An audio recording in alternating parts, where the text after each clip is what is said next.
My name's Ely Delaney, and I have the honor of meeting some pretty cool people. These are the entrepreneurs, the artists, the creatives, the game changers that are making a positive impact in the people that they meet. And I'm a firm believer that the people that you meet can get you anywhere you want to go. And this show is my way of sharing them with you. It's my way of also helping you meet cool people. All right, welcome everybody to another episode of Meet Cool People. And today you got me by myself. So I do a lot of guest speaking on other podcasts. And as you probably already know, one of the things everybody wants to talk about is AI. And it's so funny because I have very mixed feelings about AI, and I figured it might be best for me to go ahead and talk about that today. So here's the situation is that I am an automation guy, and everybody thinks that because I talk about automation, that means that I'm just going to be totally into AI. And the thing is, actually, it's not quite true. And the biggest reason for that is because we lose a lot of human connection in that process. And I'll explain all of that in today's show. And hopefully you'll learn some stuff. I'm going to share some tools that I'm using as well that'll help you out with this.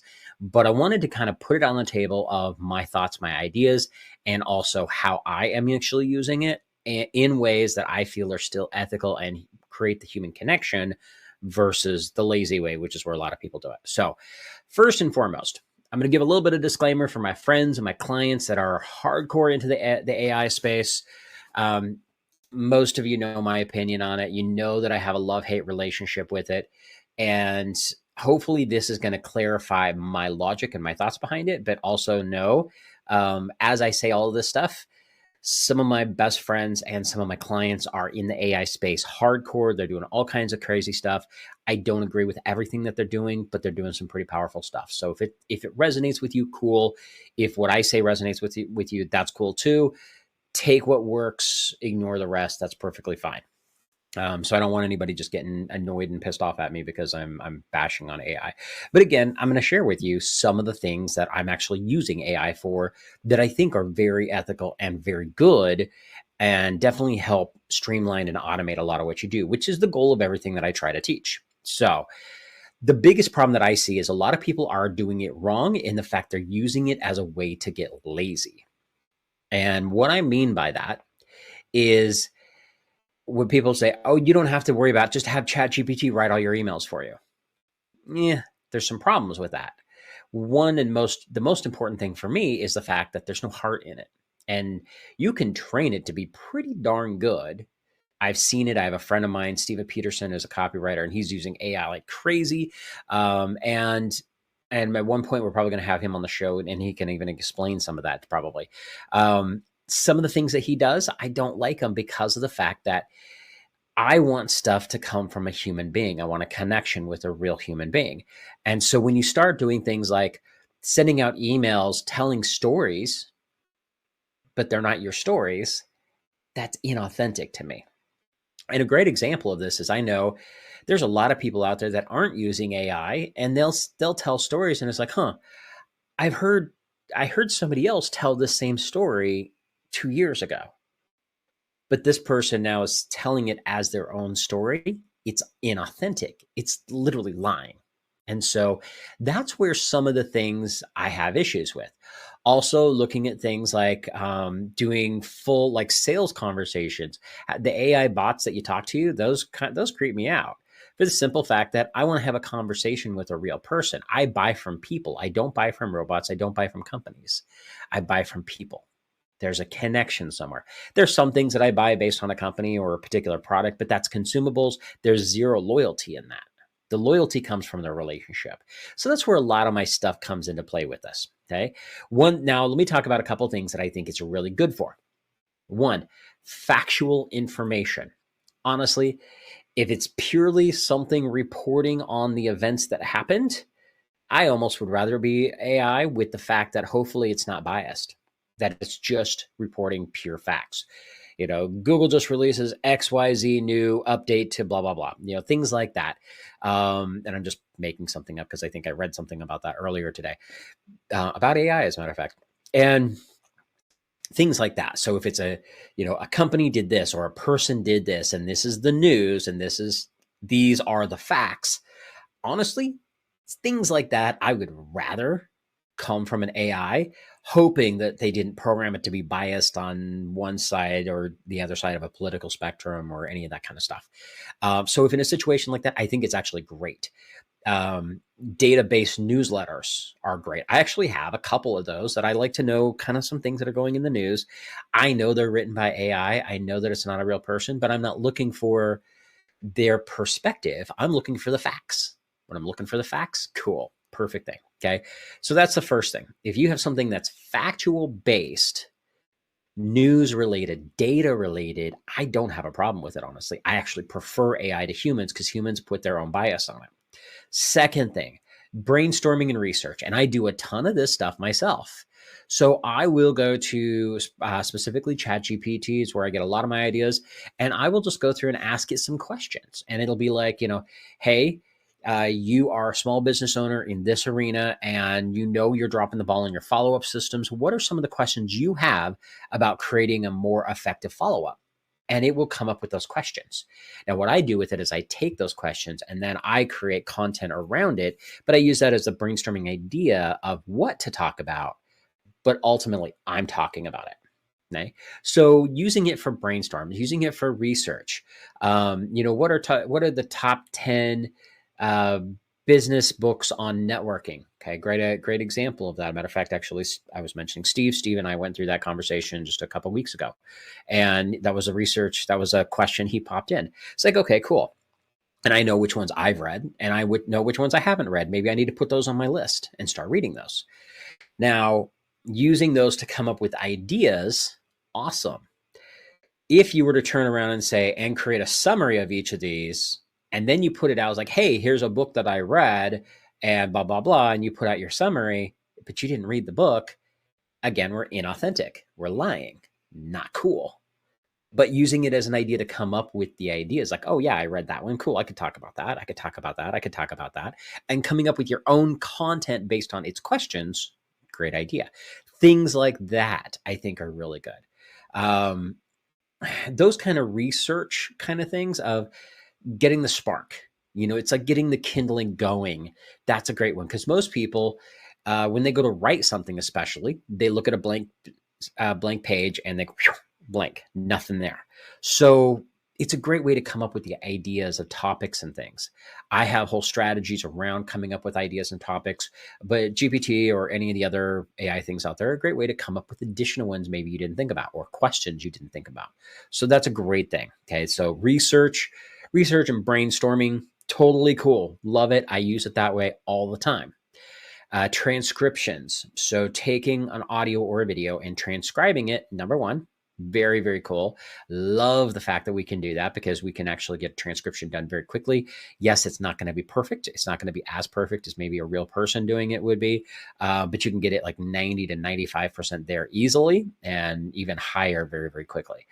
So that's a good thing because then you can take those transcriptions, and I actually use some software. By the way, I'll put some links to everything below. I'm going to give you the heads up right now. Full disclaimer, the links are probably going to be affiliate links. If you do decide to use the tools, I appreciate if you use my link. It helps keep me in mochas. Okay. So I like to have my morning mocha and helps those things pretty much pay for the mochas. That's how it works. But one of the tools that I use is called Cast Magic, and I use it mostly for my podcast, but I use it for a ton of other things too.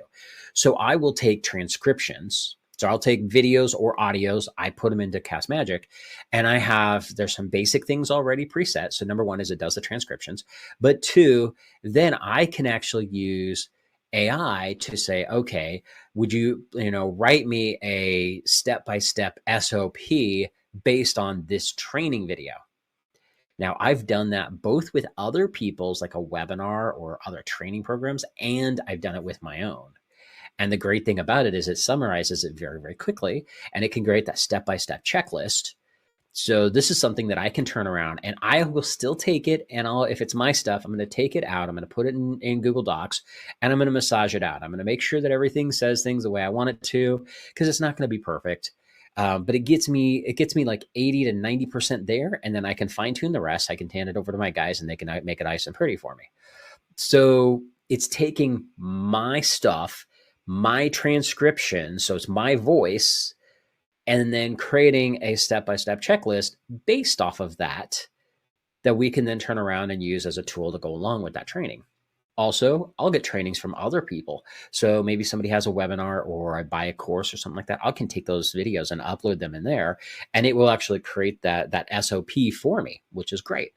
Another thing that's phenomenal for this is when I'm creating SOPs for myself or my team, I will record a video of me doing the stuff, and then I can upload it in there, and I've basically got prompts for it to create those SOPs in a written document from the video. So we've got the video, now we have a written document, and it's mostly pretty much done and ready to go. The other thing with all of that kind of stuff related to transcriptions and text and everything is creating captions. So captions for my videos, and I'll talk a little bit more about that in a second. And the third thing is the most basic thing, love it to death, spell check, Grammarly. Grammarly is the tool that I love, and it's real simple. It fixes all of my dyslexic typing, okay? Because my brain works faster than my fingers do. If you actually looked at my first draft of things that I write, you would not understand half of it. Now I know what it means up here. And now that we have things like Grammarly, worth every penny of it, I go through and I use that, and it helps me correct all that stuff. It also gives me suggestions on how I can reword some stuff and I don't take everything that it uses, by the way. Here's a little cool thing with this. Don't take everything that a tool like that is going to use to heart, because some of this stuff is your personality, it's your words and the way you speak. And so be careful about just blindly letting tools like this rewrite your stuff for you, because it may be grammatically correct, but it's not your voice. It's not using your inflections, your language, your slang, that kind of stuff. So use it sparingly with the idea of let it, look at it and go, okay, yeah, that makes sense. I would say that. Go ahead and use it. Or nope, that's not going to work. Don't do that. Obviously, spelling, fix those. Okay. All right. So that's my transcriptions and stuff like that. Now let's talk about video editing. I've been doing a lot of shorts. We do a lot of stuff related to the podcast. I don't post near as much as I should. I'm working on that.